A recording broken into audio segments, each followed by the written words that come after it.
je mets la pression sur chacun et je travaille avec l'Union africaine et les organisations régionales pour mettre la pression. Quand le président Kabila était là, il y avait comme vous des opposants dans son pays. On a mis la pression, on a travaillé avec plusieurs autres présidents. On a réussi à ce qu'il y ait une alternance politique pour avoir le président Tshisekedi.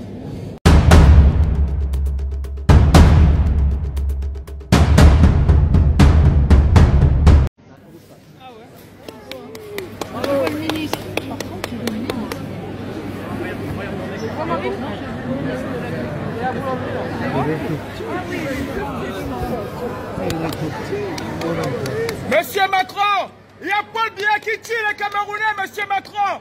Il y a un génocide au Cameroun, monsieur Macron. Paul Biya tue les Camerounais, monsieur Macron.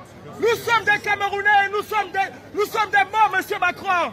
Monsieur Macron, s'il vous plaît, monsieur Macron, s'il vous plaît. Oui, monsieur Macron. Monsieur Macron, mon pays, il y a un génocide au Cameroun, monsieur Macron.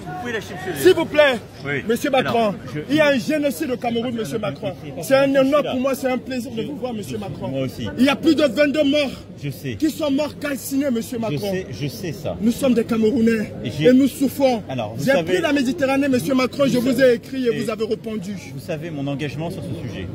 J'ai mis la pression sur Paul Biya pour que d'abord il traite le sujet de la zone anglophone et ses opposants. J'avais dit, je ne veux pas qu'on se voit à Lyon tant que le général Kamto n'est pas libéré. Il a été libéré parce qu'on a mis la pression. Là, la situation est en train de se redégrader. Je vais appeler la semaine prochaine le président Biya et on mettra le maximum de pression pour que cette situation cesse. Je suis totalement au courant et totalement impliqué sur les violences qui se passent au Cameroun et qui sont intolérables. Donc je voulais vraiment... je vous remercie. Je fais le maximum. Macron. Je vous remercie, monsieur Macron. Mais il y a plus de 12 000 morts aujourd'hui. Nous, les jeunes Camerounais, nous prenons la Méditerranée parce que nous avons à la tête de nos États des dictateurs. Monsieur Macron, la France est un État de droit. La France est un pays de droit de l'homme. Elle ne peut pas soutenir les dictateurs. L'Afrique a besoin du soutien de la France, monsieur Macron. Là-dessus, je le redirai clairement, je parlais à Jeune Afrique. Nous sommes très clairs. Simplement, la France, elle est toujours prise dans un rôle, si je puis dire, compliqué en Afrique. Nous sommes un État de droit, nous défendons l'État de droit partout. Mais quand en Afrique, un président français dit tel dirigeant n'est pas démocratiquement élu, les Africains disent mais de quoi venez-vous vous mêler? Vous n'avez pas à nous donner la leçon. Donc moi, j'ai dit partout, je veux des dirigeants démocratiquement élus. Et là où ils ne sont pas démocratiquement élus, je travaillerai avec la société civile. Je mets la pression sur chacun et je travaille avec l'Union africaine et les organisations régionales pour mettre la pression. Quand le président Kabila était là, il y avait comme vous des opposants dans son pays. On a mis la pression, on a travaillé avec plusieurs autres présidents. On a réussi à ce qu'il y ait une alternance politique pour avoir le président Tshisekedi. Sur le président Biya, je lui ai dit, il doit rouvrir le jeu, il doit décentraliser, il doit libérer les opposants politiques, il doit faire respecter l'état de droit. Je mettrai tout ce qui est en mon pouvoir pour le faire, je veux vraiment que vous le sachiez. Mais ce n'est pas la France qui peut faire la démocratie au Cameroun, à la place des Camerounaises et des Camerounais. Je le comprends, monsieur le président, sauf que quand il vient de prendre de l'argent en Afrique, quand il vient vous prendre de l'argent, c'est pas un ingérence. Si la France donne de l'argent au président africain... Moi là-dessus on est très vigilant, j'aurai l'occasion d'y revenir dans notre stratégie sur l'aide publique au développement. Nous finançons des projets. On ne donne pas d'argent à un président ou à un gouvernant. Sauf que ces projets que vous financez sont détournés.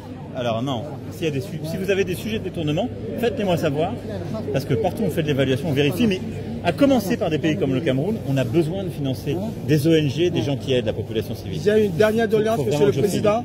Il y a des opposants au Cameroun, il y a une femme, Rosane Dimeni, qui est en prison tout simplement parce qu'elle a demandé le boycott. Est-ce que vous pouvez faire qu'on libère ces gens? Parce qu'on sait que quand vous passez un coup de fil à M. Biya, il le fait. J'espère. Est-ce que vous pouvez me donner les noms? Je vous enverrai le nom, monsieur le président. Dites-moi qui je parlerai avec cette personne. Parce qu'ils prennent les noms. Rosane Dimeni, Mamadou Mota. Mais si je vous dis oui, je vais les oublier. Je ne vais pas vous mentir. D'accord, monsieur le président. Je préfère qu'il y ait quelqu'un qui les note. D'accord, monsieur le président. Et qui les donne à mon conseiller africain. Je suis juste un activiste. Je suis un activiste. J'ai pris la Méditerranée pour venir en France. La France est un état de droit et ne peut pas supporter ce genre de choses. Très bien. Oui, pardon. Monsieur va vous donner des noms qu'il faut me donner à Franck Paris pour mon appel à Biya. Merci, monsieur. Merci, monsieur. Merci. Merci, monsieur le président. C'était Bonjour. Bonjour à vous. Voilà. Comment allez-vous, madame? On continue. Vous allez bien? Oui. Bonjour, madame. madame. Pardon. Comment vous voulez qu'on fasse? Vous me faites un mail avec tes noms? Oui, vous me Ça vous va? Oui, oui, monsieur. Vous arrivez à le faire rapidement? Oui, je peux vous faire le mail, mais demain, je prends le temps de répertorier. Je vous donne ma carte. Merci, Mon monsieur. mail est là. Vous m'écrivez. Merci, monsieur. Merci beaucoup. Merci. Voilà.